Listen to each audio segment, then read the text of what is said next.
Vous êtes bien sur le plateau de Lady vous écoute. Merci d'être présent à notre émission quotidienne. Aujourd'hui, nous parlons de l'actualité. Notre sujet s'intitule Coup d'État au Mali, regard de femme. Au-delà de tout le brouhaha qui a déjà été abordé, nous a dit une téléspectatrice et une invitée, non pas sur le plateau mais au téléphone. Effectivement, beaucoup de choses se sont dites, mais ne se dégage pas forcément le vécu des femmes sur place pendant cette crise, le regard des femmes là-bas et ici sur cette question. Et nous sommes là pour en parler et non pas réchauffer les plats que ces messieurs ont déjà servi dans leur conversation d'hommes. Nous sommes en direct 01 45 55 76 87 pour vous permettre de participer à cette discussion et nous apporter donc ce regard sexo-spécifique, genré, celui-là qui tient compte de la réalité des femmes. Effectivement, quand il y a un coup de feu quelque part, un coup de feu sur un homme, il mangera quand même parce qu'il y a une femme qui va cuisiner, mais un coup de feu sur le bras, la jambe d'une femme, il faudra quand même qu'elle fasse la cuisine malgré sa blessure. Merci donc de rester avec nous. Nous allons revenir sur les événements comme veut l'expression et je voudrais vous présenter, mesdames, avant que de rentrer dans ce sujet. Juste à ma gauche, madame Assita Diawara, opératrice économique. Bonjour Assita. Bonjour madame. Merci d'être venue nous voir. Vous aurez l'occasion de nous parler de votre activité aussi puisque notre plateau permet de mettre en avant ce que font les femmes. Juste à vos côtés, Aminata Bouné-Konaté, bonjour madame. Bonjour. Vous êtes vous militante associative et politique et par ailleurs vous avez une activité qui m'intéresse beaucoup. Vous m'avez parlé d'un salon de coiffure social. Tout à fait. Nous aurons l'occasion de revenir là-dessus. Avec nous sur le plateau, Mariam Haïdara, bonjour. Bonjour.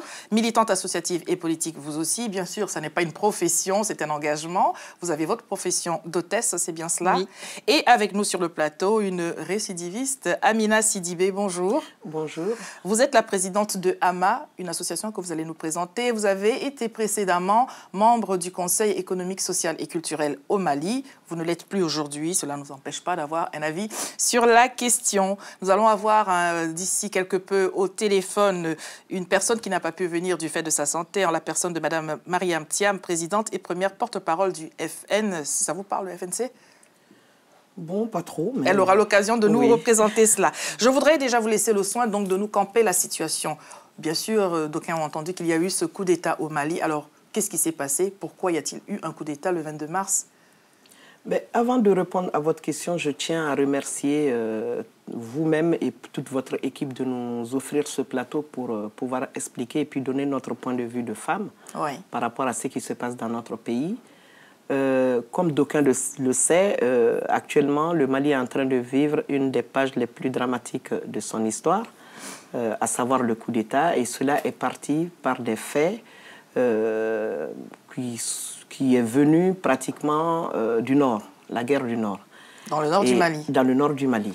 Et dans le nord du Mali, il y a effectivement une guerre depuis assez longtemps, depuis des années. Mais la recrudescence de cette guerre a commencé le 17 janvier dernier et qui a pris son épilogue avec le massacre de Aglog et qui a franchement désorienté aussi bien l'armée que le peuple malien. Parce que comme vous le savez, le Mali est un pays pacifique et le Mali est un pays de dialogue. Donc quand il y a des massacres de ce genre, les Maliens sont traumatisés. Mécontents de cela, donc il y a une branche de l'armée qui a pris les armes pour venir au pouvoir.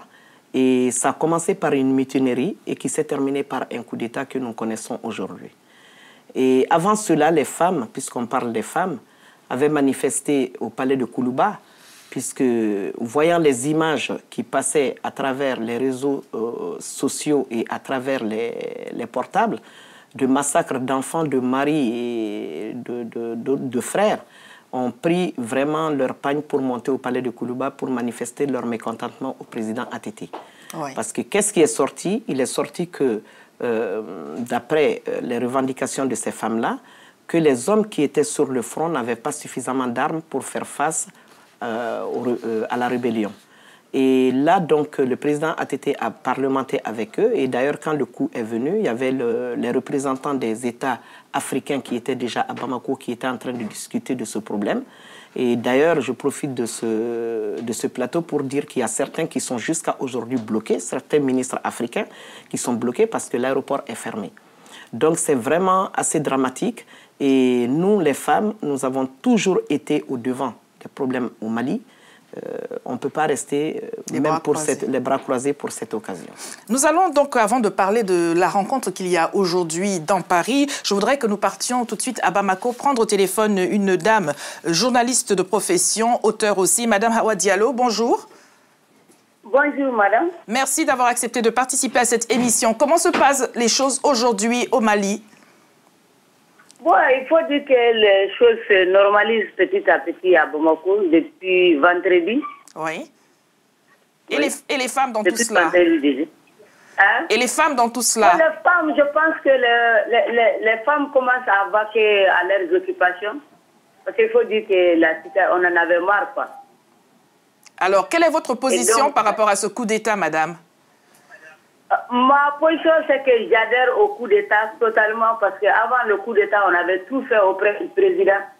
Le Front du Non et le Front ne touche pas à ma constitution pour qu'il revienne sur certaines de ses positions. Il a refusé. Et vu qu'il est militaire, les gens avaient peur d'aller à la désobéissance civile. Et donc, si une partie de l'armée intervient, pour nous, c'est une révolution carrément. Et qu'attendez-vous de ces putschistes aujourd'hui? Je rappelle qu'ils sont eux aussi des militaires. Oui, qui sont aussi des militaires.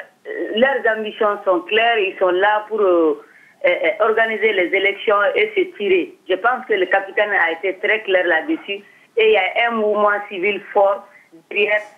S'il fait le malin, je pense qu'on a tout le temps de nous organiser, quoi. Alors justement, nous connaissons tous l'Afrique. Qu'est-ce qui vous laisse penser, madame, que l'engagement de ces militaires sera respecté, à savoir gérer une transition? Non, mais parce qu'il y a aujourd'hui, la jeunesse a pris conscience de beaucoup de choses depuis un certain temps déjà.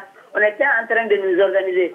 Mais à cause de querelles politiques des politiciens, tous les gens ne parvenaient pas à faire un front commun contre la dictature de ACT sous des vernis démocratiques. Je rappelle que vous avez participé aussi à la Constitution, ou plutôt aux revendications à l'endroit de la Constitution. On a parlé de ne touche pas à ma Constitution. Qu'est-ce que cette Constitution prévoyait pour les femmes au Mali? Bon, cette Constitution prévoyait l'égalité absolue entre les hommes et les femmes. C'est que déjà, il y a eu l'affaire du Code. Il y avait eu l'affaire du Code. Le président a abdiqué carrément face aux menaces islamistes. Donc, il peut pas. Pour nous, c'est une façon c'est une façon d'abuser de la naïveté de certaines femmes pour dire qu'il est là pour nous, or que c'est tout à fait faux, quoi. C'est tout à fait faux. S'il était effectivement pour la cause des femmes, il n'allait pas laisser, il allait promulguer le code de la famille et des personnes. Avez-vous participé, Madame Diallo, à cette... Avez-vous participé, c'est moi, pardonnez-moi, avez-vous participé à cette marche de femmes sur Koulouba? Sur Koulouba, non, c'est essentiellement des femmes de militaires, des épouses de militaires. Oui. Des épouses, des sœurs de militaires. Donc, nous, on est à l'autre extrême de la ville. Voilà. Donc, c'est les militaires. C'était d'abord une question de militaires. Avant de prendre congé de vous, madame, avez-vous un message à adresser à toutes les femmes, celles qui sont au Mali d'une part et celles qui sont à l'extérieur d'autre part? Les femmes, le message que j'ai adressé aux femmes, c'est que le pouvoir ne se donne pas, ça s'arrête. Il ne faut pas se laisser berner par ce deuil. Oui, nous sommes de toute façon des sœurs, nous sommes, je sais pas, frères et sœurs. Ça va, le Mali, c'est pas comme les autres pays. Mais c'est des histoires, quoi. C'est des histoires pour nous faire endormir tout le temps. Et vraiment, on en a marre, quoi. Que ça soit ATT, que ça soit d'autres pays. Il faut qu'on s'organise, quoi. Il faut qu'on s'organise, qu'on se donne la main pour prendre le pouvoir. Parce que ça ne se donne pas. Ils vont nous nommer Premier ministre, je ne sais pas quoi encore. Mais ça ne suffit pas, quoi. Ces militaires n'ont qu'à bien se tenir. Les femmes pourraient leur reprendre le pouvoir. Hein? Est-ce que les militaires n'ont qu'à bien se tenir? Les femmes pourraient-elles faire une révolution, elles aussi? Oui, les femmes pourraient faire une révolution parce que de toute façon, cette révolution, c'est les femmes. Hein. C'est elles qui sont montées à Fouba, qui ont dit leurs 4 vérités à ATT. Oui, les femmes pourraient bien faire une révolution à leur tour. Hein. On ne sait pas juste maintenant. quelle forme ça va prendre, mais ça peut intervenir.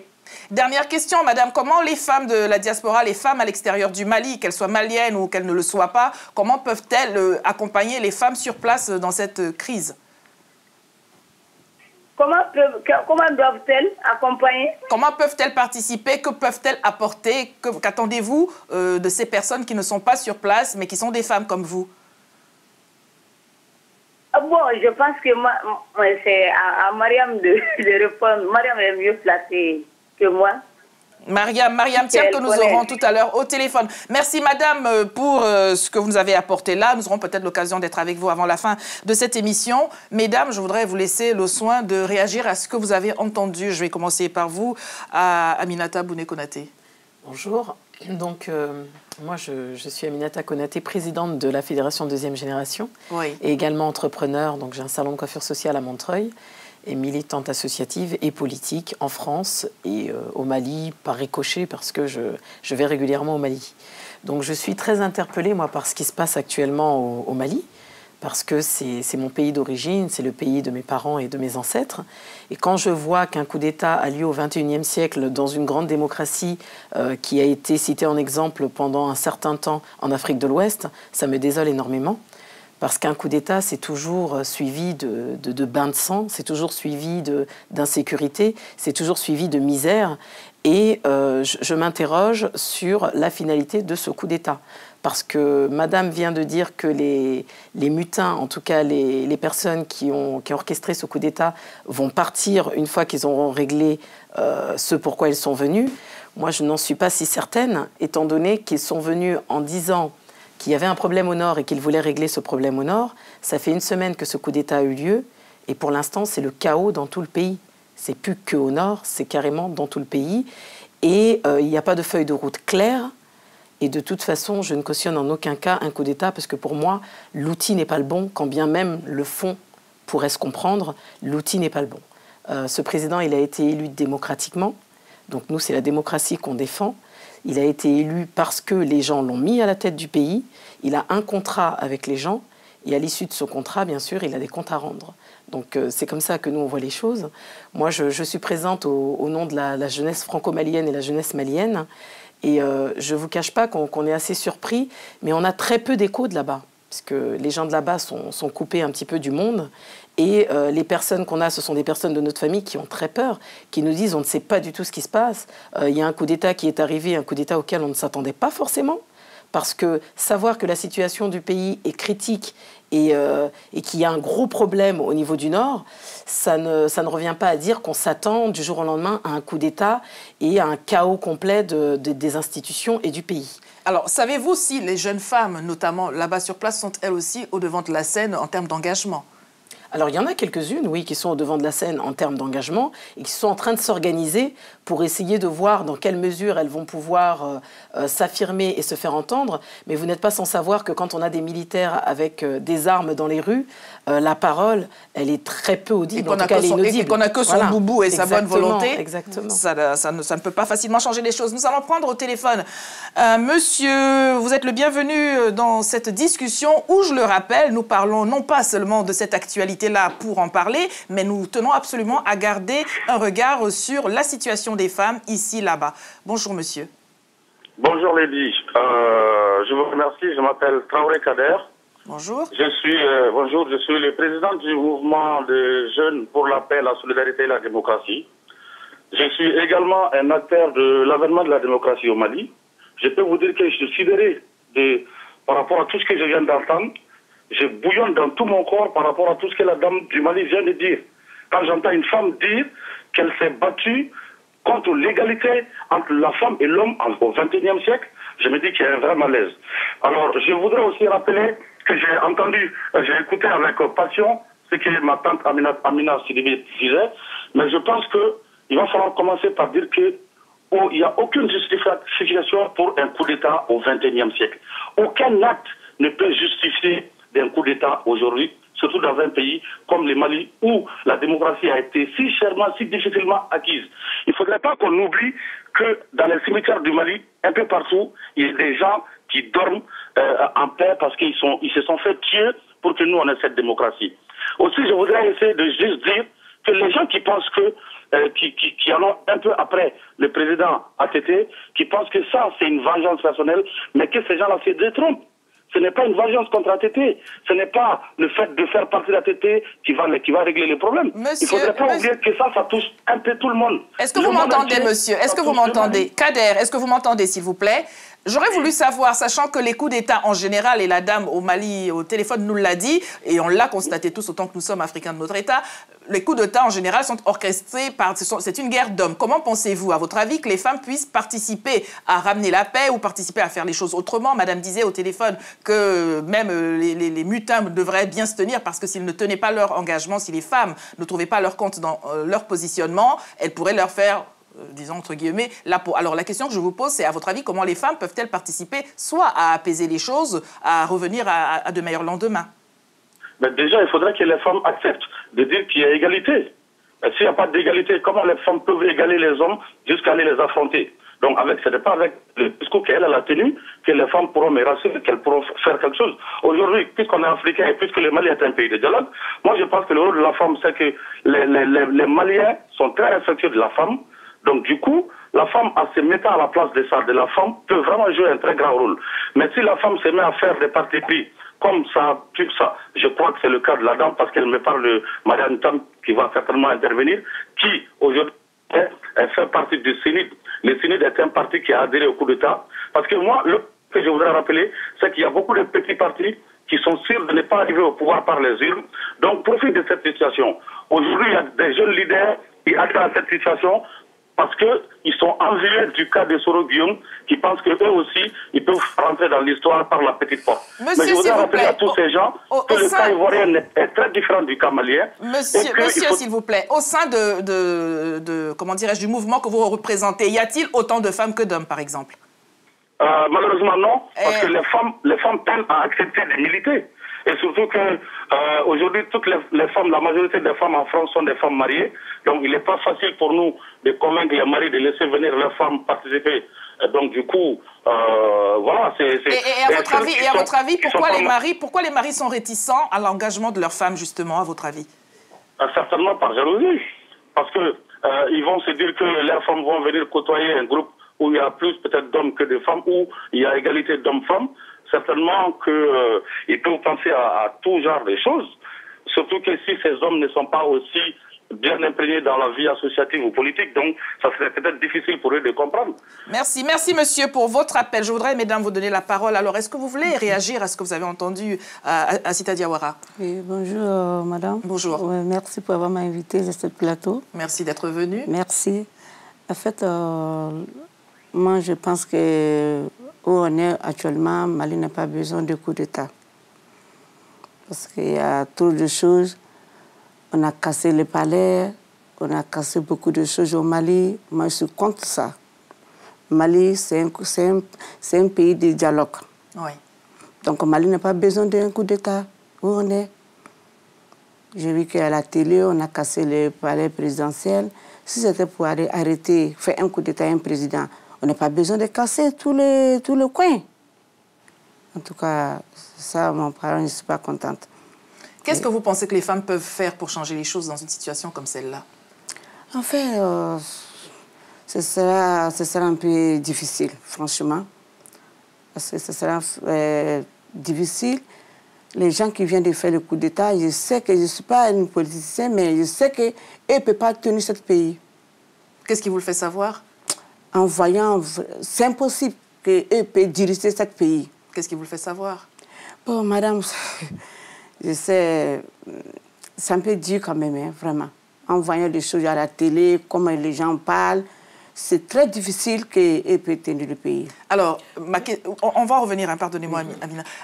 Monsieur disait au téléphone, les femmes ne sont pas beaucoup engagées parce que les maris empêchent l'engagement des femmes. Qu'est-ce que vous pensez de cela et comment peut-on convaincre les hommes d'accepter que les femmes puissent s'engager pour qu'elles puissent aussi participer à ces choses qui les concernent? Oui, ce que le monsieur vient de dire, moi je pense que ça c'est faux.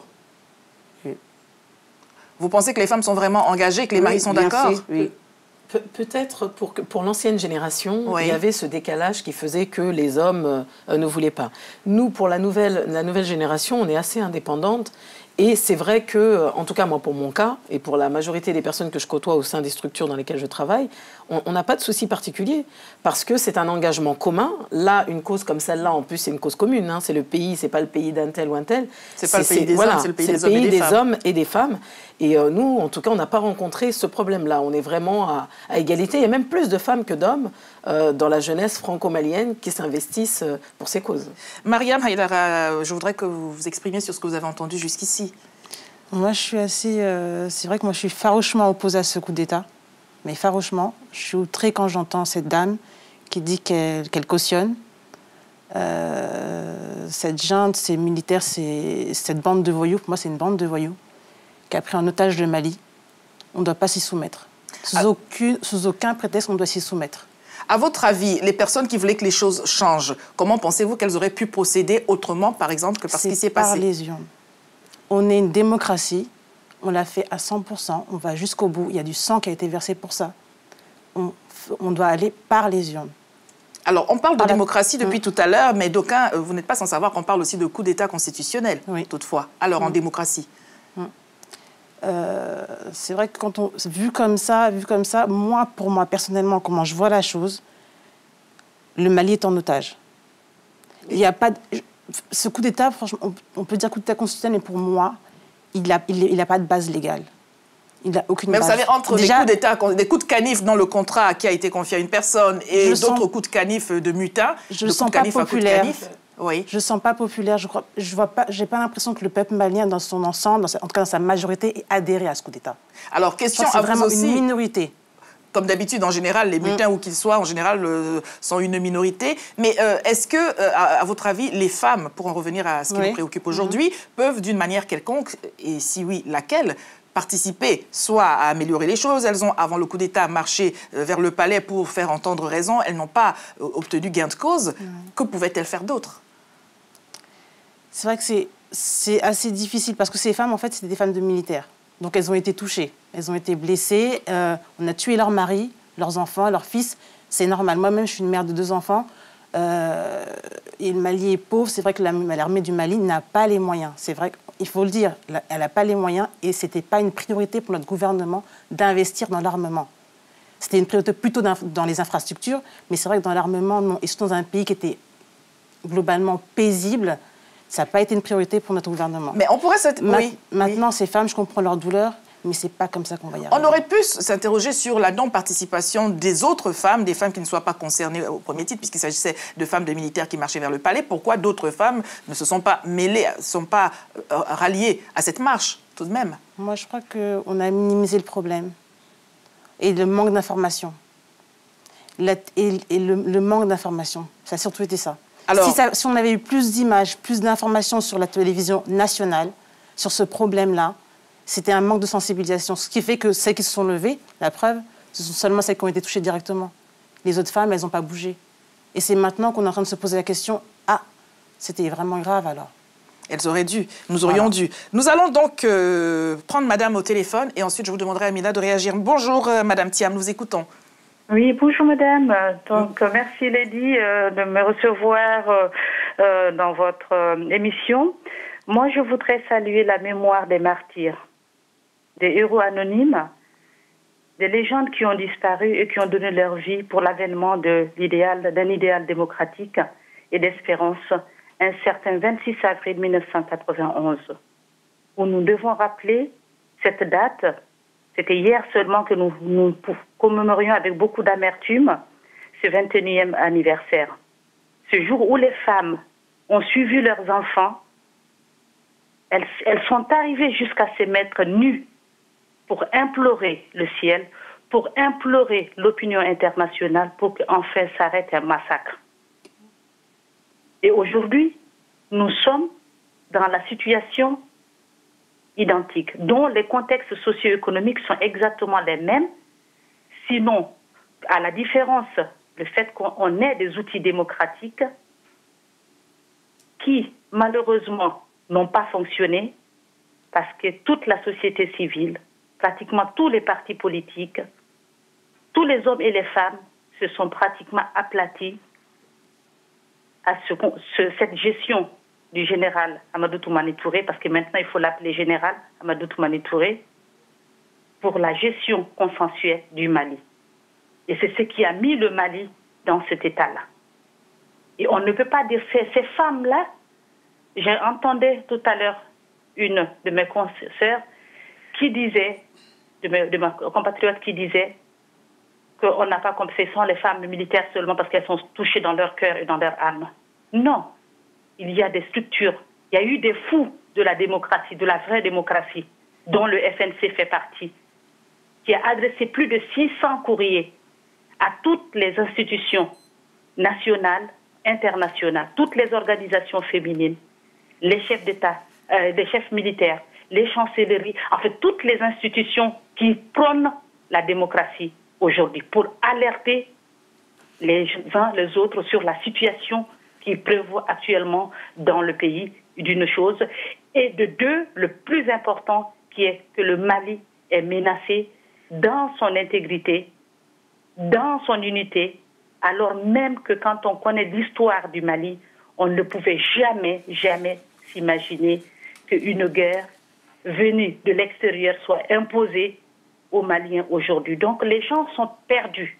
Les hommes et les femmes, notamment les femmes qui sont les premières à payer le plus lourd tribut de ça. Elles sont les premières à souffrir de différentes manières de ce qui se passe aujourd'hui au Mali. Nous allons revenir vers vous, Madame Thiam, avant la fin de cette émission, bien évidemment. Le temps de donner la possibilité aux autres téléspectateurs de participer s'ils le souhaitent au 01 45 55 76 87. Je voudrais donc rappeler que nous parlons effectivement de cette crise au Mali aujourd'hui. C'est l'actualité avec, nous espérons, la figure imposée pour les femmes du monde entier de donner leur point de vue et d'avoir une approche qui tienne compte aussi de la réalité de ces femmes-là. Je voudrais vous redonner la parole, Madame Sidibé, en vous demandant de nous rappeler donc, le rendez-vous qu'il y a aujourd'hui d'ailleurs.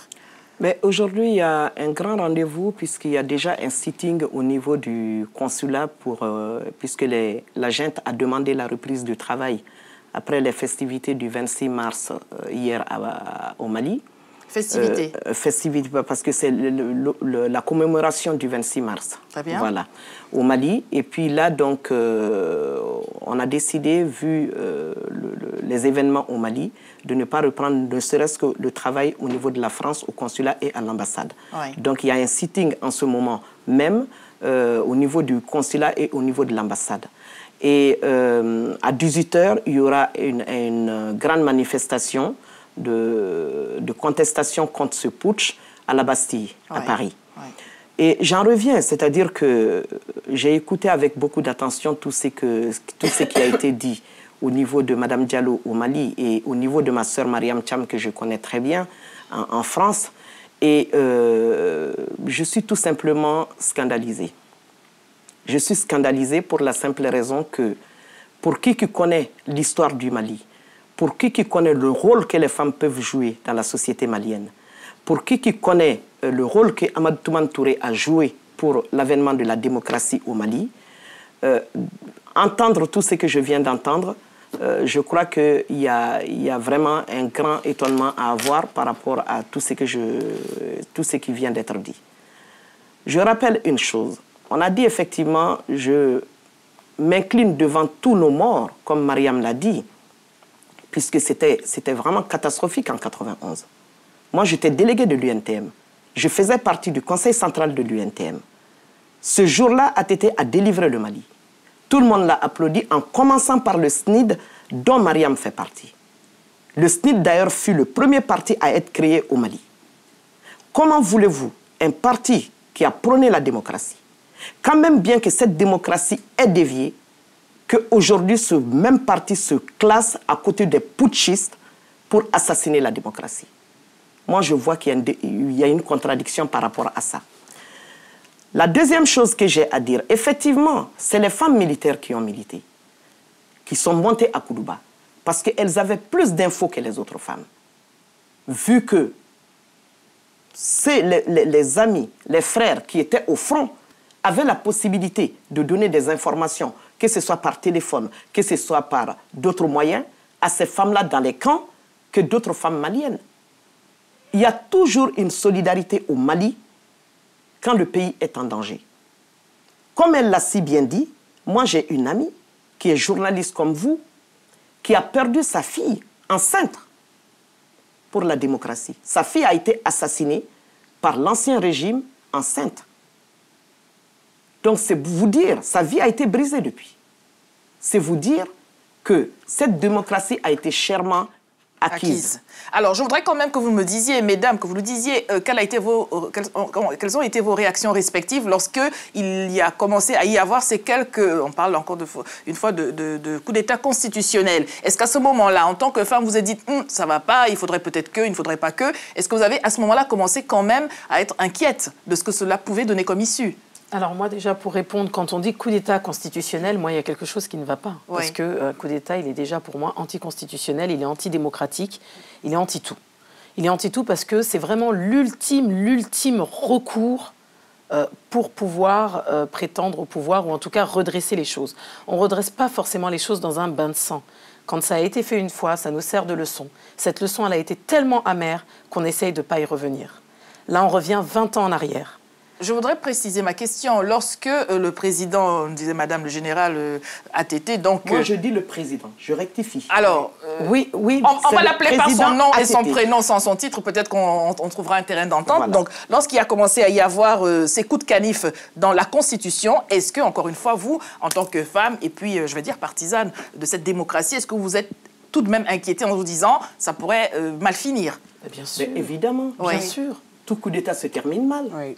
Nous allons prendre Madame Touré au téléphone depuis un moment. Bonjour. Oui, bonjour, Lady. Bonjour, Madame. Vous m'entendez? Parfaitement. Merci. Je vais être très courte. J'abonde dans le sens de Madame Sidibé et de Madame Konadé. Ce qui se passe actuellement au Mali est scandaleux. D'accord?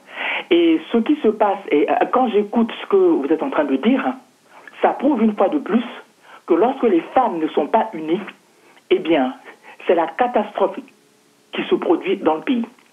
En effet, lorsque les femmes de militaires ont marché, même s'il n'y avait pas d'information, et je suis d'accord avec cela, lorsque Mme Sidibé dit que l'information n'a pas circulé, même si l'information n'avait pas circulé, si les femmes à ce moment-là avaient été solidaires, avaient marché en masse,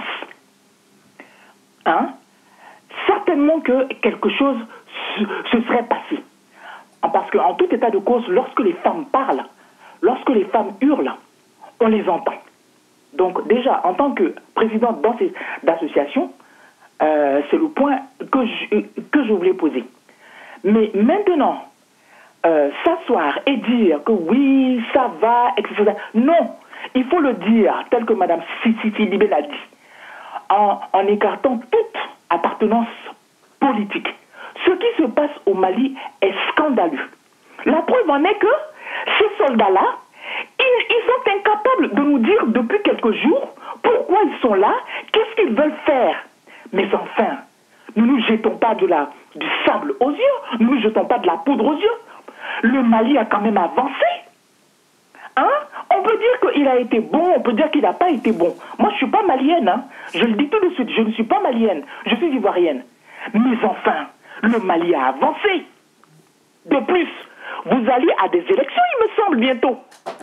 Mais quelle est la voie la plus sûre de faire entendre sa voix si ce n'est aller mettre un carré de papier dans une boîte? On ne peut pas s'asseoir à Paris et cautionner l'acte qui vient d'être posé, quelle que soit sa couleur politique, parce que elle va entraîner le Mali encore 20 ans en arrière. Or, le Mali a fait 30 ans, un bond de 30 ans à l'avant. Nous qui connaissions le Mali, il n'y avait pas d'égout. C'était la catastrophe quand on arrivait au Mali. Moi, quand j'allais au Mali, quand j'étais petite, mais j'en pleurais, parce que les moustiques et ceci et cela. Aujourd'hui, on va au Mali, il n'y a pas de souci. Ça évolue, mais c'est comme toutes les démocraties africaines, c'est-à-dire qu'il y a du bon et il y a du mauvais. Alors, Madame Thiam, s'il vous plaît. Madame Touré. Madame Touré, s'il vous plaît. C'est scandaleux, c'est scandaleux. Et il faut faut que les femmes se réveillent et il faut que les femmes disent non. Madame Touré, s'il vous plaît, alors au-delà du non des femmes qui voudraient le dire à haute et intelligible voix, comment pensez-vous, vous, en tant que présidente d'association, encore une fois, en tirant leçon de ce manque de solidarité dans le cadre de ces femmes de militaires qui ont marché sur Koulouba, comment pensez-vous aujourd'hui, à votre avis, que les femmes étant au Mali et celles de l'extérieur, maliennes ou pas, puissent participer aujourd'hui, au regard de ce qui se passe, à résorber les choses? Comment pensez-vous que ce... Mais il faut résister, il faut résister. En faisant quoi concrètement? On ne résiste qu'en sortant. Concrètement, que doivent-elles faire à votre avis? Eh bien, elles doivent s'unir et elles doivent marcher et dire d'une voix ou alors de plusieurs voix à ces soldats, retournez dans vos casernes, hein, on va trouver une solution. Bien entendu qu'envoyer des militaires à la guerre sans armes, mais ce n'est pas possible. Mais en même temps, une de vos invités l'a dit, il fallait que le président ATT fasse un arbitrage ou faire avancer les choses dans son pays ou acheter des armes. Mais les armes, est-ce que c'est la solution? Il faut s'unir, marcher, sortir, aller rencontrer ces soldats et leur dire votre place est dans les casernes. Il faut qu'on s'asseye autour d'une table et qu'on négocie. C'est ça. Donc là, j'ai appris qu'il y a un sitting. Eh ben, il faut faire un sitting, il faut faire un sitting, il faut écrire, il faut parler. Il y a une dame qui dit qu'elle a envoyé 600 courriers. Mais en Afrique, c'est comme ça. Hein. Eh ben, c'est comme ça. On envoie du courrier, personne ne répond. Ils n'ont pas encore une éducation administrative, même s'ils sont présidents ou quoi. Merci, donc il faut écrire, mais il faut s'unir. Merci madame Touré.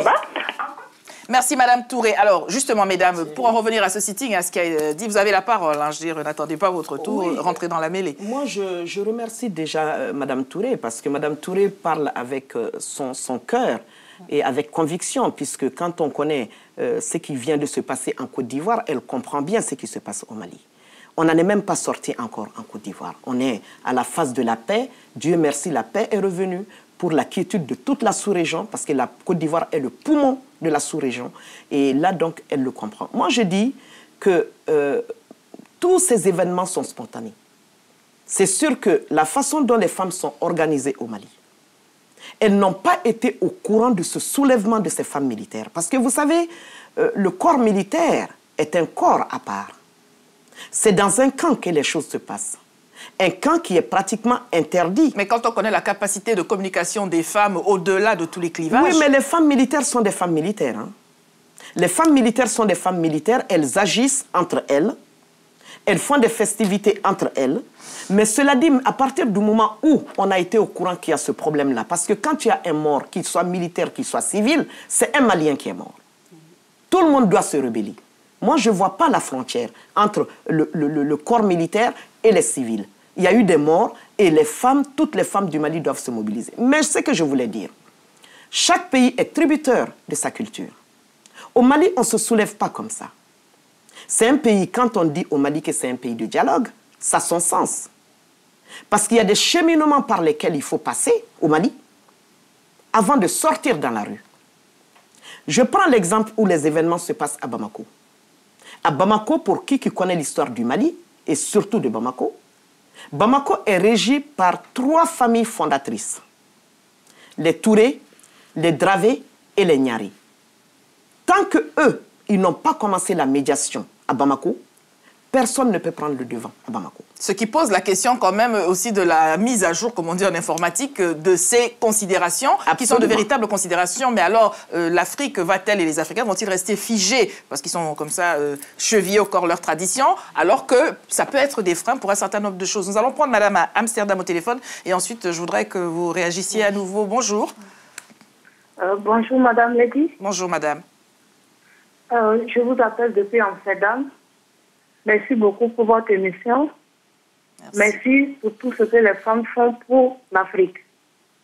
Moi, je suis une fille de 24 ans, je suis burkinabé, et ce qui se passe actuellement au Mali me va tout droit au cœur. Je n'arrive même pas à dormir. Pourquoi construire et revenir? On fait un pas en avant et on fait 3 pas en arrière. Toujours c'est en Afrique, c'est en Afrique. Moi, j'aimerais qu'on dise à ce monsieur, à ce militaire-là, il n'a qu'à faire pardon. Il n'a qu'à laisser le monsieur tranquille. Quelle démocratie il veut redresser au Mali? qu'est-ce que Toumani n'a pas fait pour qu'on remet le Mali en arrière? Le Mali était le pays le plus respecté en Afrique de l'Ouest actuellement.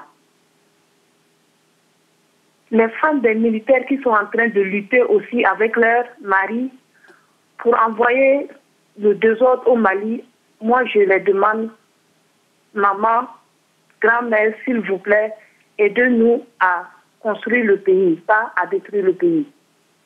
Merci, Et madame. moi, avant ces femmes-là, ce problème revient à l'Union africaine et la CEDEAO.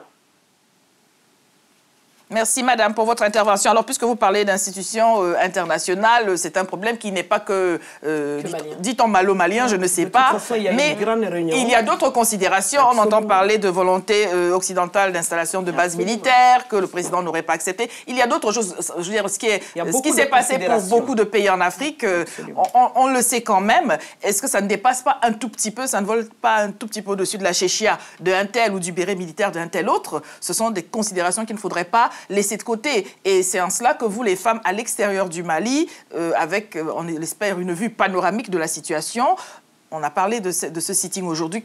Qu'est-ce qui va se passer dans ce sitting? Qu'est-ce que vous êtes prête à faire? Jusqu'où êtes-vous prête à aller? Allez vous faire un sitting devant l'ambassade du Mali à Paris.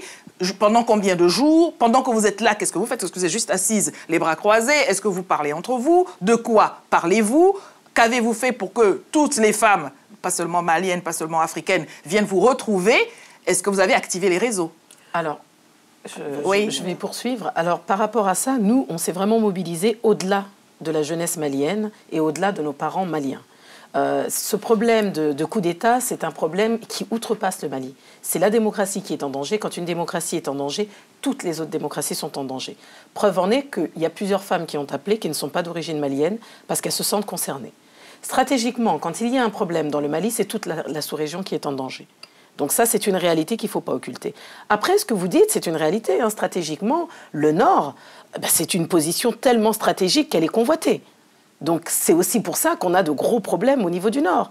Mais moi, ce que j'ai envie de dire à nos frères d'armes qui ont pris le pouvoir de manière très arbitraire, c'est que ne nous trompons pas d'ennemis. L'ennemi, c'est ceux que nous combattons au Nord. C'est un ennemi commun. L'ennemi commun, ce n'est pas le gouvernement. Ce sont ces personnes-là qui sont venues nous attaquer dans notre territoire, dans notre intégrité, dans notre nation.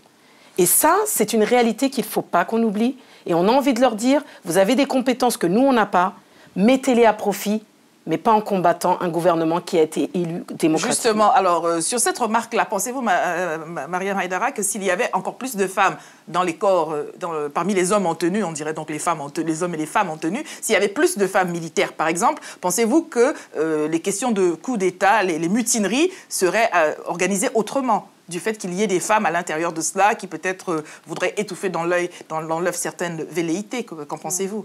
Sûrement, déjà, la femme, par essence, c'est une mère. On est plus sensible et on est peut-être même plus réfléchi. Donc, on ira moins facilement à la violence que les hommes, même en étant militaire.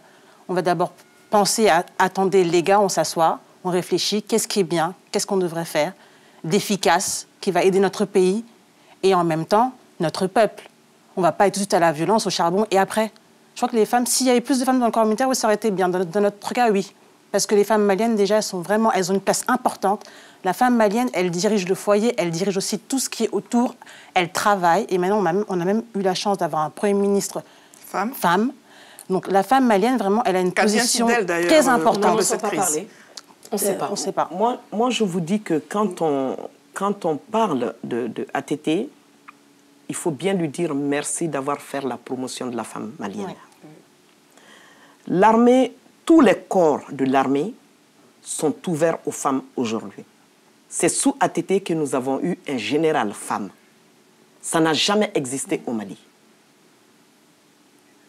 Pendant le régime de ATT, nous avons eu des générales femmes.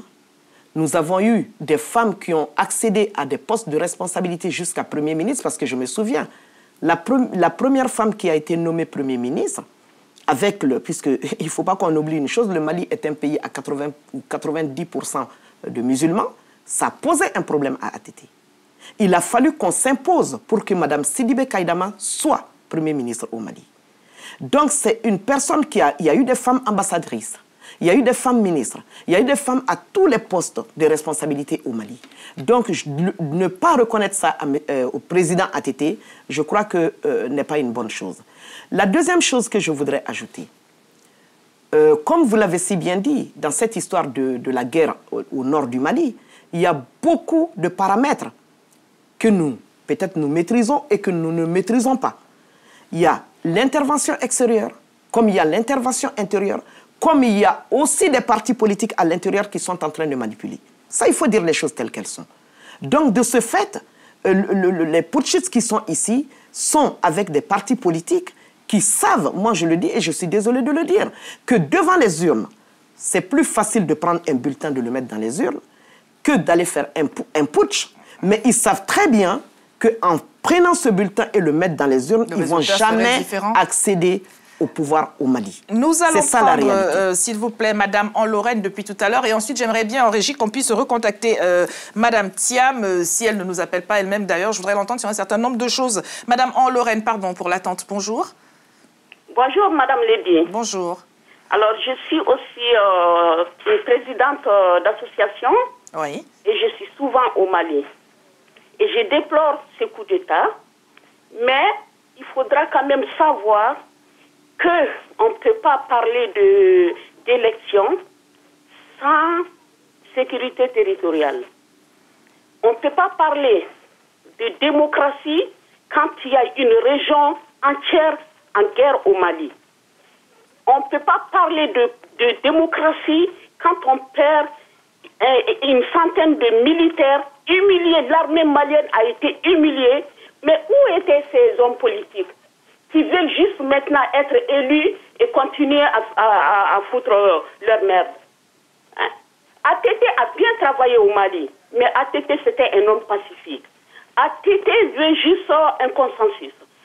Avec cet Tamashek, il n'y a pas de consensus. Avec cet Tamashek, il faut armer notre armée, alimenter notre armée qui se lève pour défendre le Mali. Si ce n'est pas l'armée qui avait fait ce coup d'État, ce seraient les Tamashek qui viendront un jour prendre Bamako devant tout le monde.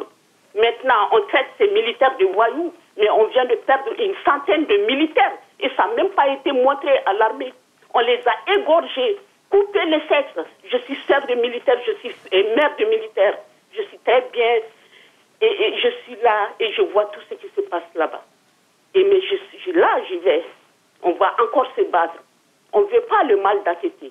On veut juste que l'armée soit respectée, l'armée soit alimentée, que l'armée a du matériel suffisant pour pouvoir combattre ces voyous. Ce n'est pas l'armée les voyous, c'est ces Tamasheks-là qui sont voyous, qui veulent vraiment humilier le Mali. Au lieu de vous asseoir sur un plateau, de parler du mal du Mali, moi, quelqu'un qui aime le Mali actuellement, on ne parle pas d'élection, on ne parle pas de démocratie. On doit tous se donner la main pour combattre les Tamasheks. Merci.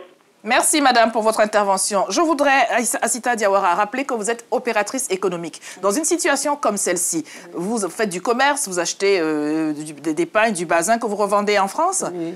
Alors, au regard de la situation actuelle, qu'advient-il de votre activité économique? C'est bloqué. Je voulais voyager le 27 aujourd'hui, mais c'est bloqué. Je ne pourrai pas voyager. Bon, vraiment, tout ce que moi je voulais dire à le militaire, de rendre le pouvoir ATT. Okay. Est-ce que vous pouvez vous approvisionner ailleurs pour continuer votre activité? Non, non. Il y a de beaux basins qu'au Mali? Oui. Ce sont les meilleurs. C'est le meilleur. Ce sont les Maliens qui sont au-delà des basins. Oui, et il y a d'autres activités. Non, mais au-delà les gens ne comprennent pas, les gens ne voient pas. Ma soeur qui vient de parler, comme je l'ai dit, je me suis inclinée devant les morts. On ne parle pas pour le plaisir de parler.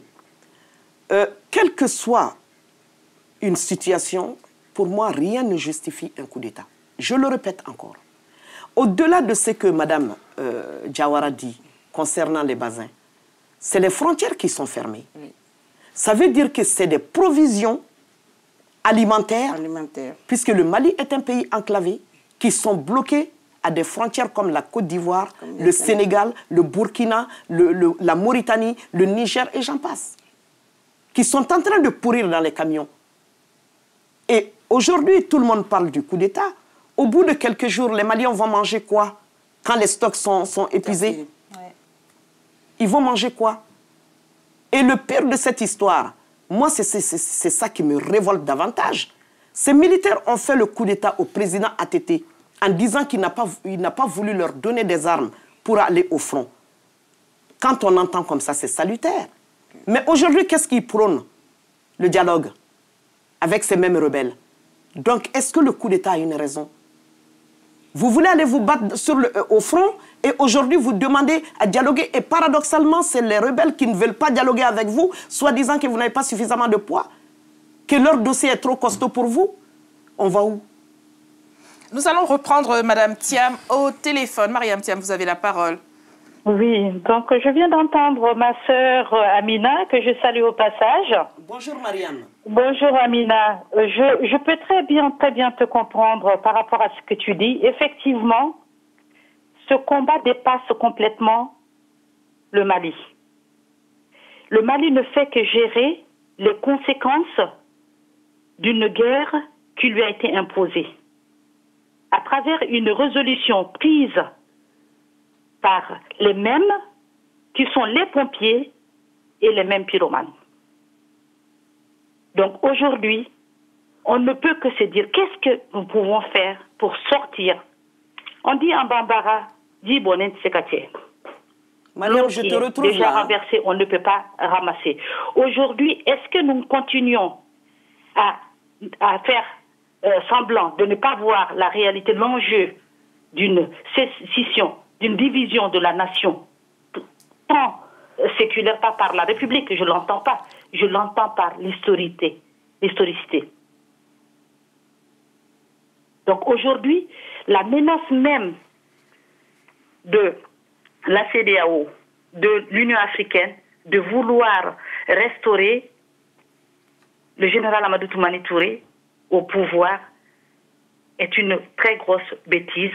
Je l'entends bien, je suis une démocrate, je le comprends très bien. Mais je disais tout à l'heure, quand j'avais eu la parole, de dire que la démocratie, que nous tous, nous nous sommes aplatis à une gestion consensuelle du pouvoir où les outils démocratiques n'ont pas été utilisés. Est-ce qu'il ne faudrait pas mieux aujourd'hui se mettre à une table, tous ensemble, nos frères du Nord, qui imposent une guerre au Mali au nom d'une raison qui eux-mêmes sont les seuls à comprendre, parce qu'il ne s'agit pas pour Iyad Agali de faire la charia ou d'amener l'islam. De Mali connaît l'islam depuis très longtemps. Tombouctou, 333 saints, pardon. Donc ce n'est pas au Mali qu'on va vouloir venir imposer un islam. Nous avons toujours eu un islam, nous avons toujours vécu dans la diversité. Ça, c'est une première chose. Ceux qui revendiquent, la libération de l'Azawad, il faut que la sous-région comprenne très bien que dans leur entendement, l'Azawad ne s'arrête pas au Mali seulement. Ce n'est qu'un début. Donc c'est ensemble. Madame Thiam, justement, Madame Thiam, s'il vous plaît. Alors vous dites tous ensemble, et que répondez-vous à tout ensemble à ce sitting, par exemple? Seriez-vous disposé, et je parle à la femme que vous êtes, à vous joindre à toutes les autres femmes, à mobiliser toutes les femmes maliennes, non maliennes, quels que soient les clivages politiques, pour pouvoir peser de votre poids de bonne femme, pour parler comme cela, et pardonnez-moi l'expression, afin de faire bouger les choses? Parce que peut-être que le positionnement des femmes, chacune dans tel parti et dans telle autre partie, affaiblit la force que pourtant les femmes ont tout ensemble. Toute démarche qui est dans l'esprit de la défense de l'intégrité territoriale, de l'unité nationale du Mali, c'est en cela d'ailleurs que nous-mêmes, nous appelons aussi le 7 avril à lancer, une démarche aussi en direction de toutes ces personnes, que l'on soit africains, citoyens, maliens, tout simplement pour ramener la paix, pour préserver l'intégrité territoriale, les frontières dont le Mali a hérité, qu'il n'a pas tracé lui-même, qui lui a été imposé malgré la division des différentes familles. Moi-même qui vous parle, j'ai ma famille dans différents pays, donc je me sens profondément malienne, absolument malienne. Je précise ma question à laquelle je ne pense pas que vous ayez répondu, Madame Thiam, pardonnez-moi. Que pensez-vous de l'opportunité d'une mobilisation purement féminine, parce qu'elles ont un poids certain, puisqu'on sait qu'elles sont au cœur des foyers, au cœur de certaines activités. Que pensez-vous véritablement de la mobilisation, d'une mobilisation au féminin qui veuille bien faire fi de considération, de clivage et d'engagement, puisque ce qui est en jeu, vous parlez de démocratie, d'intégrité et d'humanité. Que pensez-vous de cela? Et seriez-vous prête à participer? Pour toute démarche. Dans la mesure, comme je le dis, ça défend l'intégrité territoriale, l'unité dans le pays, la paix. Je suis pour toutes les démarches. Mais aussi, je dis attention, si nous nous battons, il faut aujourd'hui que les femmes, nous avons été reléguées, ma sœur Amina ne va pas me contredire, reléguées au second plan. Alors même que nous avons été les actrices de 91, nous étions toutes dans la rue. Ce sont les femmes qui ont fait le travail. Quand les enfants sont sortis, les femmes les ont suivis et c'est là où le général Amadou Toumani Touré s'est levé pour parachever le travail de ces femmes. Donc ces femmes ont encore des ressources incroyables qu'elles peuvent déployer pour la paix. L'Afrique a trop souffert. Le Mali a trop souffert des guerres, des conflits post-électoraux, etc. Toutes les démarches sont les bienvenues. Moi, je suis très inclusive dans toutes les démarches de manière à ce qu'on ramène enfin la paix dans ce pays. Merci, Madame Thiam. Pas seulement le Mali, on parle aussi de l'ensemble de la sous-région. Il faudrait qu'on s'inquiète davantage. Alors, merci beaucoup, Madame. J'entends, je comprends qu'elle sera présente au sitting et que vous serez présente à la manifestation où elle a donné la date. Elle a insisté sur un fait qui est important, c'est la cohésion sociale. Le Mali est un pays de dialogue. C'est le seul pays dans lequel, quand vous rentrez dans une famille, vous avez un mélange de ressortissants de toutes les régions. Je vous dirais que ma maman est Diawara. Elle est Diawara, ma mère était Diawara. Elle est peut-être de la région de Kaï, ma mère est de la région de Sikasso ou ailleurs. Il y a eu ce brassage qui a été fait au Mali, qui fait qu'il n'y a pas de problème de religion, il n'y a pas de problème ethnique au Mali. On s'accepte et nous vivons tous ensemble. Le problème qui est posé au niveau du Nord, c'est un problème purement économique. Il faut le dire. Parce que si on ne le dit pas sur ce plateau, on aurait menti aux gens. Le Nord représente quoi pour le Mali? D'abord, c'est les 2/3 du Mali. Et en plus des 2/3 du Mali, c'est là où se trouve le pétrole du Mali, l'uranium du Mali, le gaz du Mali, le diamant du Mali. Donc il faut que les gens comprennent. Pourquoi on ne vient pas se battre pour le côté ouest, qui est la région de Kaï, qui a été développée par les biens des ressortissants de Kaï, des Maliens qui sont à la diaspora française ici. Pourquoi on ne se bat pas pour Kaï? Pourquoi on se bat pour le Nord? Parce que tout simplement, toute l'économie moderne du Mali se trouve dans cette région du Nord. Ça, c'est une réalité qu'il faut que les gens sachent. La deuxième chose qu'il faut que les gens sachent par rapport Parlons de cette richesse-là. Comment est-ce que jusqu'à quel point les femmes de cette région-là, elles bénéficient de la richesse à laquelle vous faites allusion? C'est-à-dire que le problème, il y a un double problème au niveau du Nord. C'est vrai que toute la richesse moderne, je dirais bien moderne, parce qu'il y a l'or par ailleurs. Vous savez, le Mali est un pays d'or, il y a de l'or par ailleurs. Mais toutes ces richesses se trouvent dans une région complètement enclavée. Savez-vous, madame, que Bamako-Gao, au niveau de la distance, est plus longue que Bamako-Abidjan. De Bamako pour aller à Gao, vous avez plus de chemin à faire que de quitter Bamako pour aller à Abidjan, d'un pays à un autre. C'est de vous montrer l'étendue du territoire malien. Et en plus, c'est une région qui est complètement désertique, dont la densité est de 1,5 personnes au kilomètre carré. Et en plus de tout cela, c'est une population nomade. Et c'est ça qui fait la difficulté de cette histoire du Nord. Parce que les mêmes Touaregs ont des cousins en Mauritanie, en Algérie, au Niger, au Tchad, jusqu'en Libye. Alors, comme les femmes portent en leur sein le brassage culturel, on pourra revenir à la question des femmes. La question étant, est-ce qu'elles bénéficient de ces richesses-là, celles qui sont dans cette région? Ces richesses ne sont même pas développées encore. C'est parce que par des moyens modernes, exactement, on vient de découvrir le pétrole du Mali. Et comme paradoxalement, le président ATT, avant de partir, voulait faire la surprise aux Maliens pour ouvrir le robinet du pétrole. Voilà. La surprise, elle est... Exactement. Alors, avant de reprendre Madame Touré, je voudrais vous entendre, vous, de la jeune génération. Est-ce qu'aujourd'hui, pour parler de vocation, on regarde ce qui se passe. On a entendu ce qu'ont pu faire les femmes d'une autre génération. que pensez-vous qu'il faille que les jeunes femmes aujourd'hui fassent? Est-ce qu'elles vont rentrer dans les corps armés aussi? Est-ce qu'il faut s'engager encore plus en politique? Est-ce qu'il faut qu'elles soient présentes encore plus que par le passé dans les sphères de décision pour peser de tout leur poids quand les choses doivent aller dans le mauvais sens? Que pensez-vous de cela? Moi, pour répondre à votre question, je dirais que la base de tout, c'est l'éducation. Pour pouvoir prétendre à être dans tous les postes, encore faut-il qu'on soit éduqué et qu'on ait les compétences pour prétendre à tous les postes. Donc ça, c'est quelque chose qu'on s'applique ici et qu'on demande aussi à nos sœurs d'appliquer là-bas. C'est plus facile à dire qu'à faire, mais c'est vraiment quelque chose qu'on prône. Il faut savoir que nous, la jeunesse malienne de France, on est quand même en contact permanent avec la jeunesse malienne là-bas sur place. Et vous avez de bons rapports? On a de très bons rapports, on a de très bons rapports. Et les problématiques sont les mêmes. Hein. C'est l'avenir qui nous questionne, c'est le chômage qui nous pose vraiment problème. On a vraiment les mêmes questionnements. Et ce qui est très bien un outil vraiment indispensable, c'est les réseaux sociaux et Internet. On n'a pas besoin d'aller sur place pour pouvoir discuter. Donc ça, c'est quelque chose qu'on développe massivement. On exhorte vraiment nos sœurs à devenir indépendantes. Pour être indépendant, il faut vraiment être actif, il faut être vraiment dans la sphère économique, parce que l'indépendance, elle passe forcément par l'économie.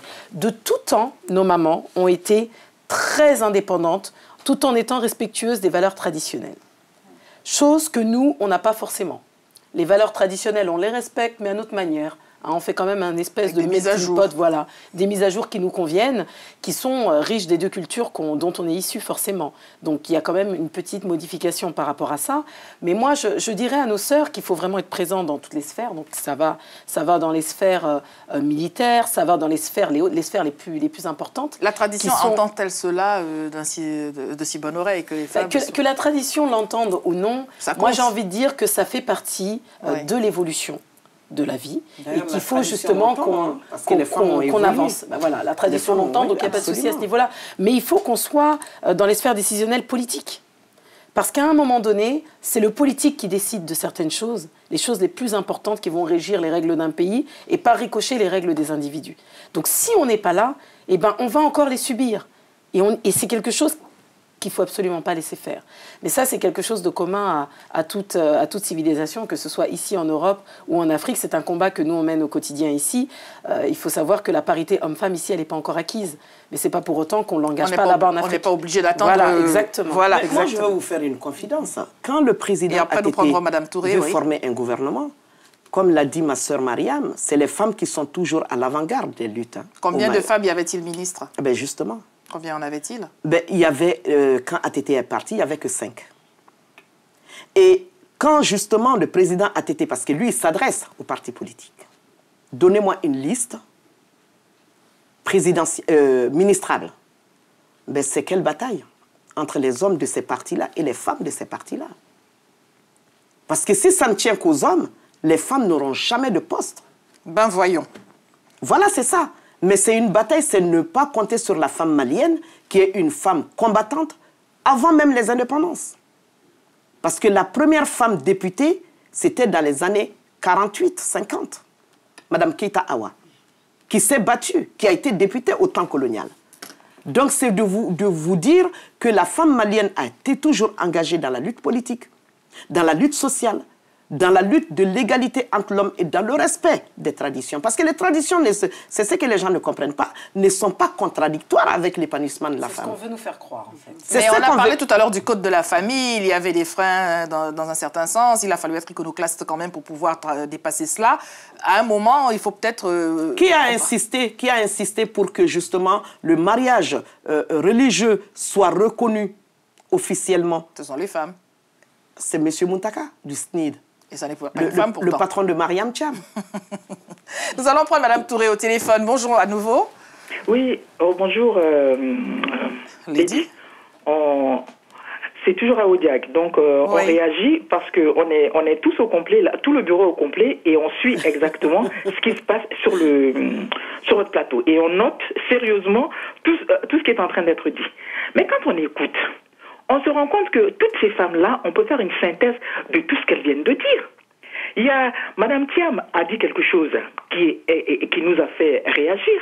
Elle dit c'est parce que les femmes ont commencé un travail que ATT est venu parachever ce travail.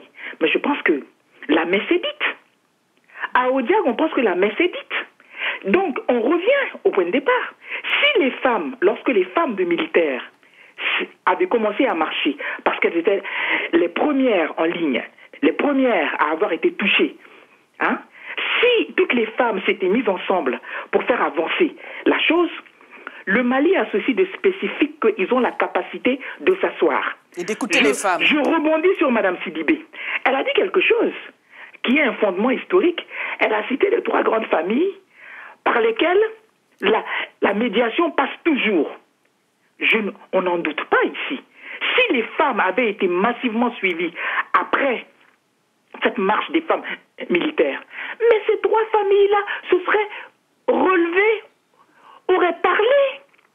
Parce qu'il faut revenir encore à une réalité. Le Mali est un pays bien spécifique. C'est-à-dire que le Mali est extraordinaire en cela qu'il avance économiquement, mais en n'oubliant jamais son pendant historique, son pendant traditionnel. Donc, pour ne pas perdre de temps, les femmes qui sont autour de cette table ont le pouvoir aujourd'hui de changer les choses. Je l'espère bien, c'est pour ça qu'elles sont là. Voilà, elles ont le pouvoir de changer aujourd'hui les choses. Parce qu'il y a la jeunesse aujourd'hui qui est à cette table, mais il y a aussi nos aînés qui sont à cette table. Et c'est intéressant de les écouter. Madame Thiam a dit quelque chose, je vous dis, qui est fondamental.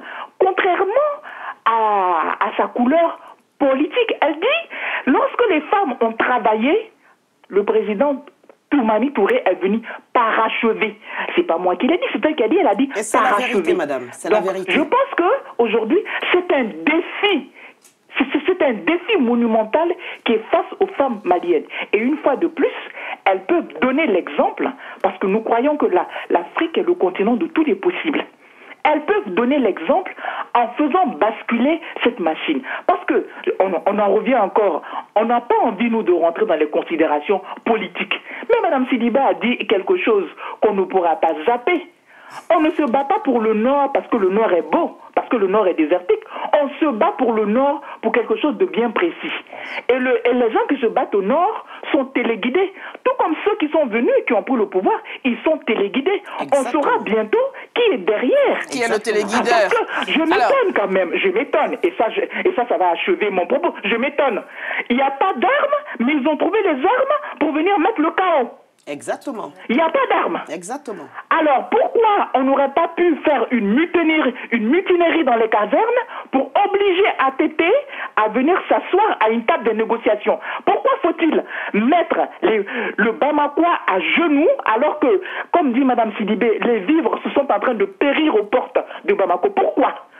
C'est la question que je voudrais poser. Ceux qui disent que oui, on n'a pas armé. J'ai entendu les propos scandaleux de la dame qui dit les tamasheks. Mais il ne faut pas stigmatiser un peuple à une tribu en disant les tamasheks. Non, c'est une guerre qui est imposée au Mali. C'est une réalité. Absolument. Et tous les gens, tous les partis politiques le savent, on ne se bat pas au nord. Mais Mme Sidibé vient de dire, elle dit, mais pourquoi on ne se bat pas pour Kaï? Pourquoi on ne se bat pas pour Kaï? On se bat pour le Nord parce que cette histoire est téléguidée. Cette histoire échappe au Mali. Alors, je pose une question pour terminer. Oui. Il n'y a pas d'armes. Mais où ils ont trouvé les armes pour venir mettre les Bamakois à genoux depuis 4 jours? Par enchantement, c'est des bêtises. Il faut qu'on se remette à la table des négociations. Et les femmes doivent se lever. Merci Madame Thiam, pardonnez-moi.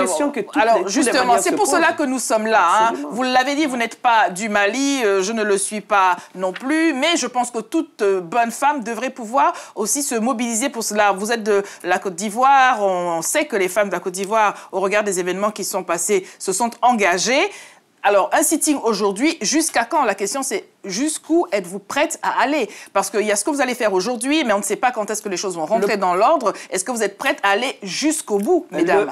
Force doit revenir à la loi. ATT n'est pas venu par un putsch. ATT est venu par les urnes. Et l'absurdité de ce coup, c'est qu'il lui restait que 40 jours pour partir. Il a dit à la face du monde qui ne brigue pas un 3e mandat. Alors, est-ce que les mutins redoutaient que dans ces 40 jours, il se passe encore autre chose? Il savait très bien qu'au-delà de ces 40 jours, il ne pouvait plus faire de coup d'État parce qu'il allait avoir des élections au Mali. Tout a été calculé. Nous allons prendre M. Ali Moge, un homme dans ce monde de femmes. Bonjour. Oui, bonjour Madame Ledy. Bonjour. Comment allez-vous? Bien, et vous? Très bien. Je me permets d'intervenir un petit peu par rapport au débat. C'est très intéressant le débat que vous tenez en ce moment. Vous avez posé la question de savoir comment les femmes peuvent intervenir dans la société de tout ce qui se passe là. Oui. Et moi, je voudrais simplement dire que les femmes, elles doivent se lever. Elles doivent se lever, comme a dit, il y a une femme qui est intervenue et dit qu'elles doivent se lever, elles doivent prendre les choses en main. Quitte à rentrer dans la politique, à créer des partis politiques, à créer des associations pour dénoncer ce que nous, les hommes, les machos, font en Afrique. Il y a dans tous les pays africains, au Congo, au Zaïre, dans toute l'Afrique, les militaires prennent des armes pour stigmatiser, pour détruire notre continent. Et les femmes, elles sont assises et ne réagissent pas. Les femmes doivent réagir dans la politique, elles doivent créer des entreprises, elles doivent aller au Parlement pour voter des lois, elles doivent participer aux élections présidentielles pour avoir une femme présidente en Afrique, au Mali par exemple, au Sénégal, au Zaïre, au Congo, parce que moi je sais, j'ai une conviction que les femmes peuvent changer les choses. Donc à vous les femmes africaines, de vous mettre debout et de marcher pour avancer l'Afrique. Parce que si les femmes ne se lèvent pas, qu'elles restent toujours avec nos traditions, que la femme doit être obéissante, elle doit rester à la maison, à ne rien faire, l'Afrique n'avancera jamais. Il faudrait que les femmes se lèvent. Tant que les femmes ne se lèveront jamais, l'Afrique restera comme elle est aujourd'hui, que les hommes vont prendre les armes pour aller faire des coups d'État. Et pourquoi les femmes ne font pas les coups d'État? Et font aussi des coups d'État pour faire des coups d'État pour prendre le pouvoir et changer les choses en Afrique. Absolument. Voilà tout ce que je voulais vous dire, madame. Merci, et ça n'est pas rien. Alors, si quelqu'un sait ce qu'il est advenu de la femme première ministre, la première femme premier ministre au Mali, au cœur de cette crise, nous sommes curieuses de le savoir. Vous le savez. Moi, j'ai des relations avec un membre de sa famille qui vit ici en France et qui m'a dit qu'ils ont saccagé sa maison. Ils ont tout pris, jusqu'au tapis. Mais qu'elle est en bonne santé et qu'elle est chez elle. Et ils ont pris sa voiture également. C'est-à-dire que c'est ça qui est le paradoxe de cette histoire. Parce que des militaires qui sont venus rétablir la démocratie ont pillé le palais présidentiel. Ils ont pillé la cité administrative que Kadhafi nous a fait 12 bâtiments, s'il vous plaît, ultra modernes. Ils ont tout pillé. Ils ont pillé la radio-télévision du Mali. Ils ont pillé le conteneur des commerçants déposés à la douane en attente de dédouanement qu'ils ont complètement pillé. Ils ont pillé des magasins à Bamako. Ils ont pillé dans le domicile des gens. Je n'appelle pas ça un coup d'État pour instaurer la démocratie. J'appelle ça de la pagaille et j'appelle ces gens-là des voleurs et des voyous. Alors, j'aurais voulu entendre Mme Thiam sur la manière de procéder désormais donc des mutins. On a compris que vous avez d'ailleurs un communiqué de presse, un article que vous m'avez envoyé, soutenant fortement, non pas vous et Place Nommément, mais l'organisation à laquelle vous appartenez, soutenant cette action-là. Mais aujourd'hui, au regard de ce qui se fait, est-ce que vous continuez à être d'accord avec leur manière de procéder? J'aimerais bien avoir votre retour là-dessus. Avant de prendre Madame à Toulouse, je voudrais vous demander de réagir à ce que disait Monsieur. Il dit les femmes doivent se lever, les femmes doivent pouvoir faire un coup d'État. Je vous ai vu dire oui de la tête. Alors, vous êtes de son avis? Oui. Et comment il a dit, oui. Les femmes doivent se lever pour faire le coup d'État, pour avoir le pouvoir. On a droit aussi. Comment les hommes vont réagir à cela? Mais les hommes seront derrière nous. Si les hommes ne peuvent pas aller, nous, on peut aller. Mais il faut qu'on se donne des informations, puisqu'on est là pour que... Oui, pardonnez-moi. Voilà. Oui, je voulais vous laisser finir, pardonnez-moi. Si les hommes n'aiment pas aller, nous, on peut aller. Oui. On peut faire notre coup d'État, on peut venir comme le président. Oui. On a droit aussi. Oui. Et ce sera mieux géré parce que ce sera des femmes? Bien sûr, ce sera bien géré parce que c'est nous qui gérons la foyer. Donc on sait comment on peut gérer un pays aussi. On voit l'exemple du Libéria. Hein. Ah oui. Un peu plus de Libéria en Afrique, un peu plus de modèles de Libéria. Et vous savez, j'ai assisté, je voulais intervenir par rapport à un point, mais je voulais juste donner cette anecdote auquel j'ai participé. C'était à la rencontre France-Afrique qui m'a trouvé à Bamako. Oui.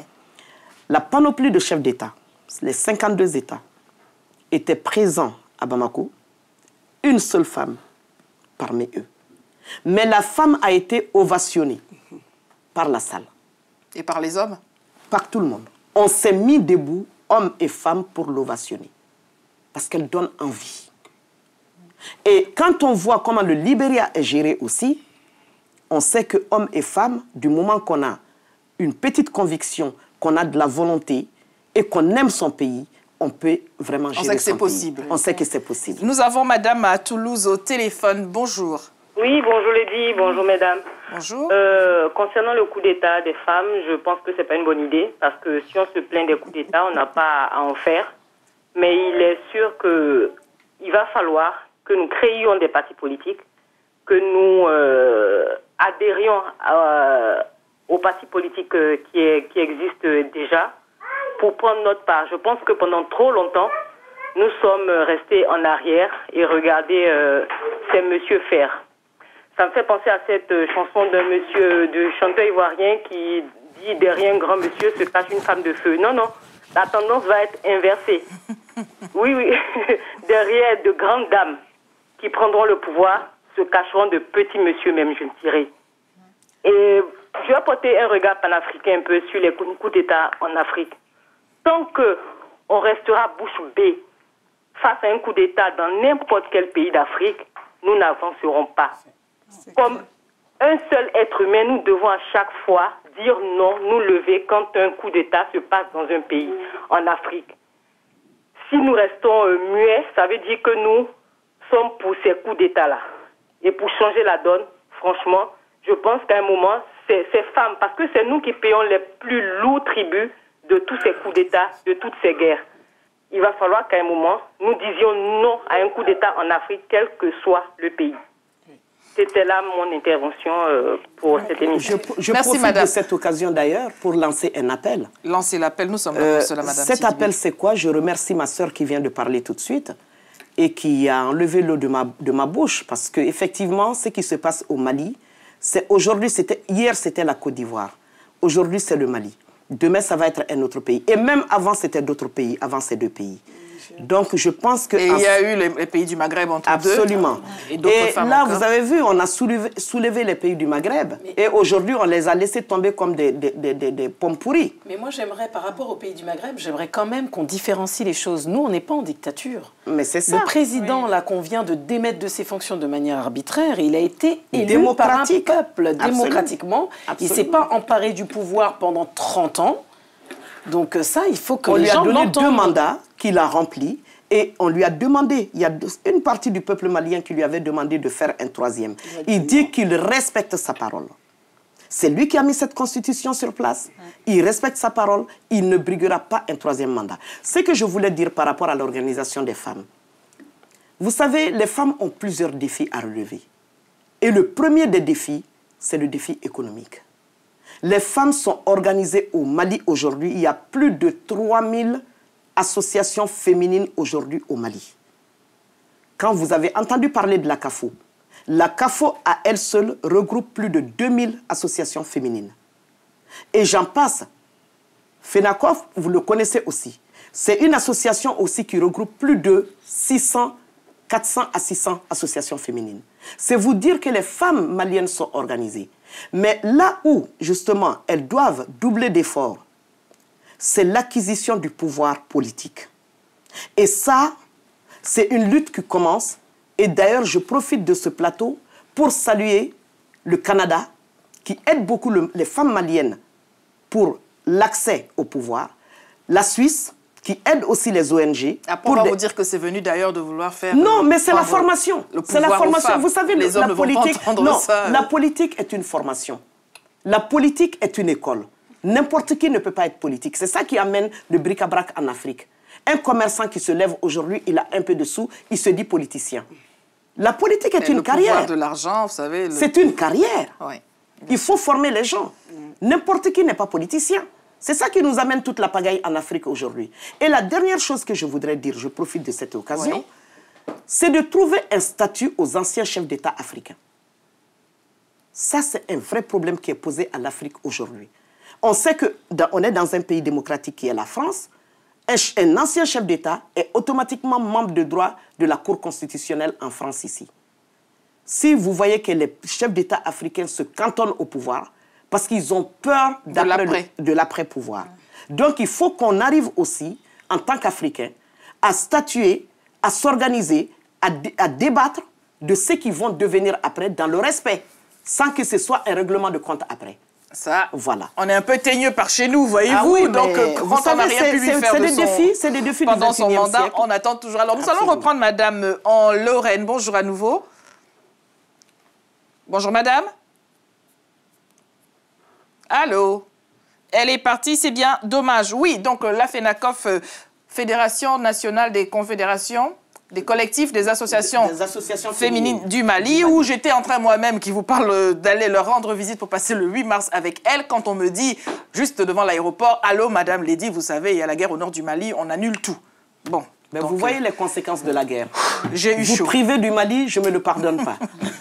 il y aura un après cet événement. Alors, finissons quand même, parce qu'il ne nous reste même pas 6 minutes. Je voudrais qu'on parle de vos activités respectives. Alors, ce salon de coiffure solidaire, pourquoi solidaire? Alors, c'est un salon de coiffure sociale situé à Montreuil. Pourquoi social? Parce que je pars du principe que quand on met une touche de social dans tout ce qu'on fait, on arrive à combler pas mal de besoins. Donc moi, n'étant pas coiffeuse de formation, ayant beaucoup travaillé dans le social et dans l'éducation, j'ai essayé de faire un condensé de mes compétences et j'ai décidé de faire ce salon de coiffure sociale. Donc il a en ce sens, ce qu'il y a de social dans ce salon, c'est que je travaille avec des personnes en précarité, donc en leur permettant de venir se coiffer chez moi à moindre coût.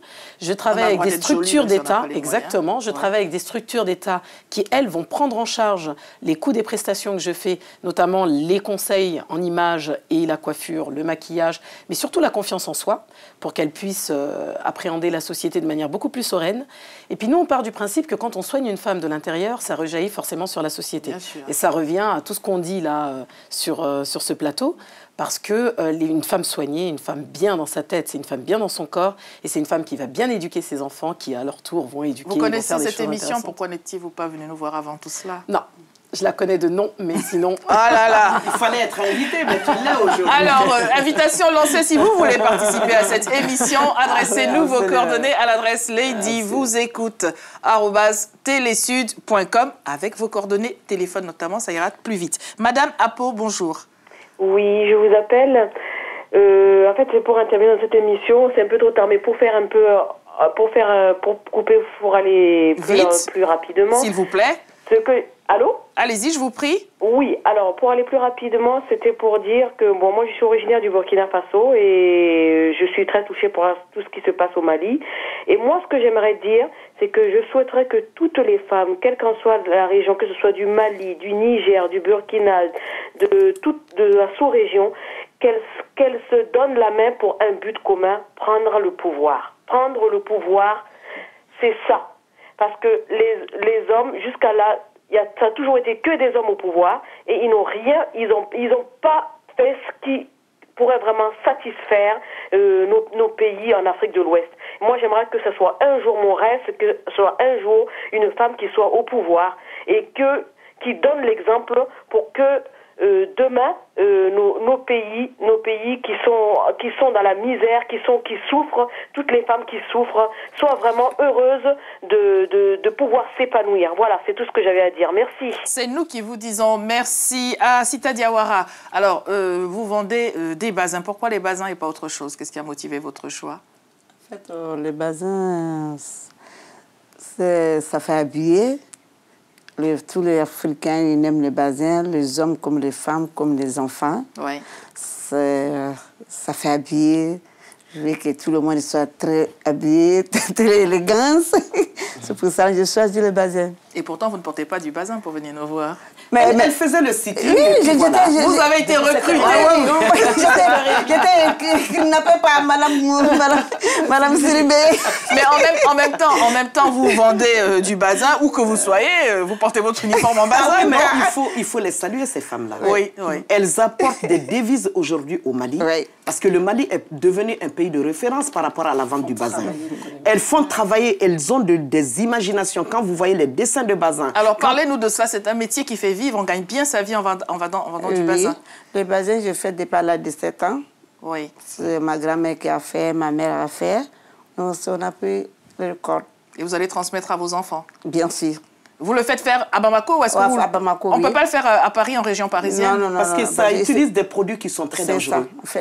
Il faut de l'espace. Oui. Il faut de l'espace. Il fait les coutures. On a des machines de faire les coutures, on fait la teinture, on fait tout. Plusieurs corps de métier. Oui. Elles sont polyvalentes. Alors, monsieur Allandre, bonjour.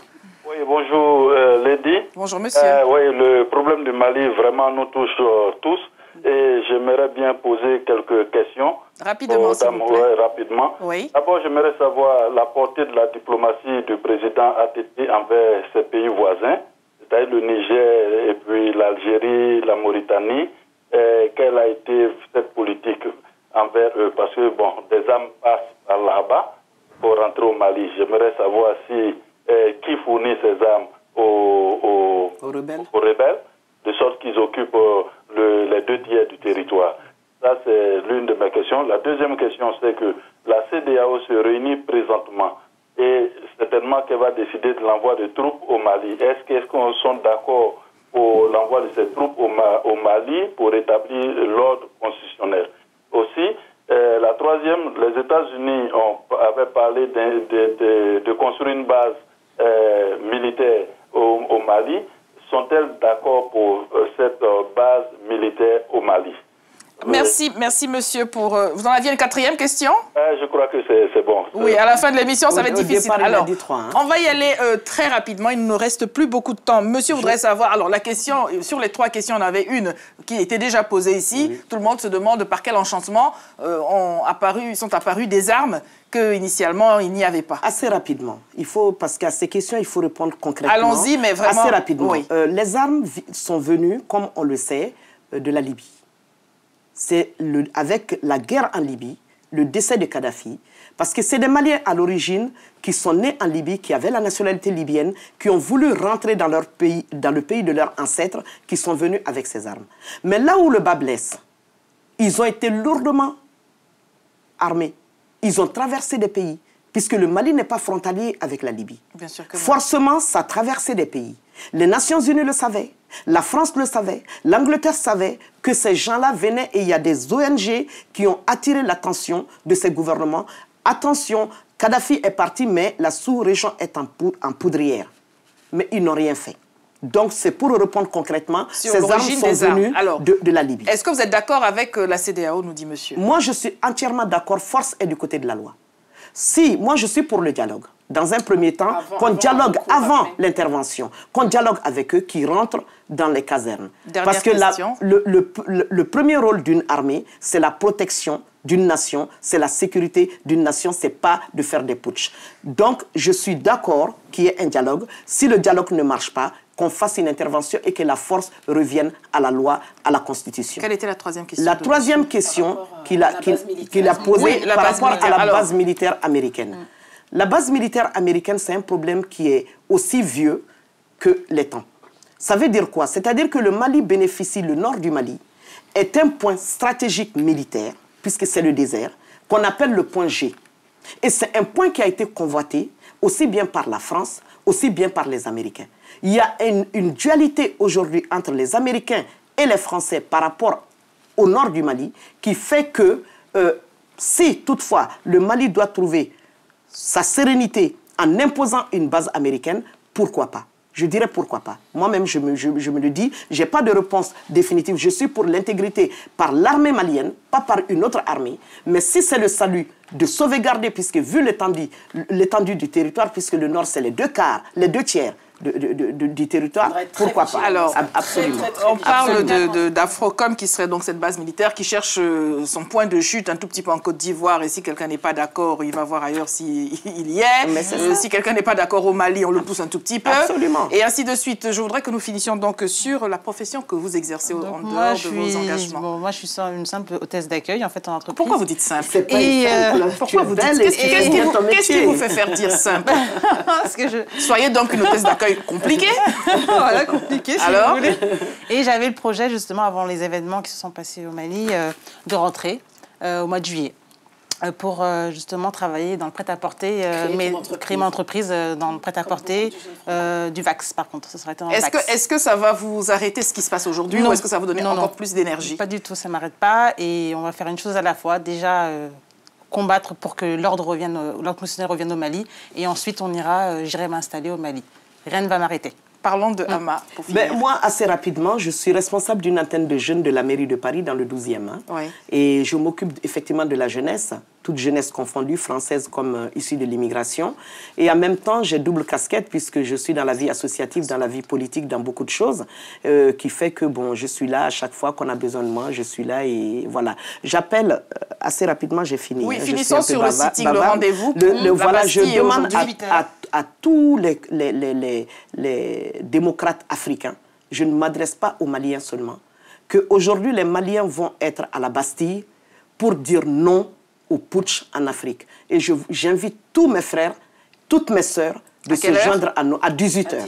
De se joindre à nous. 17h. À 18h. 18h. Vous avez une autorisation et tout ce qu'il faut. Tout est pris. Tout est fait. Bon, quand alors, le Malien veut, ça y va. Vous l'avez entendu, les mamans, un bébé dans le ventre, un autre sur le dos, un panier sur la tête. Les défenseurs de la démocratie. De la démocratie. Toutes les défenseuses. Le problème, c'est quand on ne s'adresse pas au féminin, à ces dames, Absolument. elles ne se sentent pas concernées. Absolument. Merci à toutes les quatre d'avoir accepté de participer à cette émission. Merci à vous qui avez participé au téléphone, Madame Tia, Madame Diallo, au Mali, Madame Touré. Revenez nous voir, vous avez beaucoup de choses à nous dire, je l'ai senti, alors vous avez parlé, mais pas suffisamment. Et nous sommes là au quotidien pour cela. Merci à vous, messieurs, qui êtes rentrés dans cette discussion. Je voudrais donc souhaiter bon courage à tout le monde, avoir une pensée très forte et dédier cette émission à toutes celles des âmes masculines et féminines qui sont restées couchées au détour de ces crises partout en Afrique, pas seulement au Mali. Rendez-vous dans une autre édition de Lady vous écoute. Merci à toutes les quatre, encore une fois. Au revoir. Merci beaucoup. Merci à vous.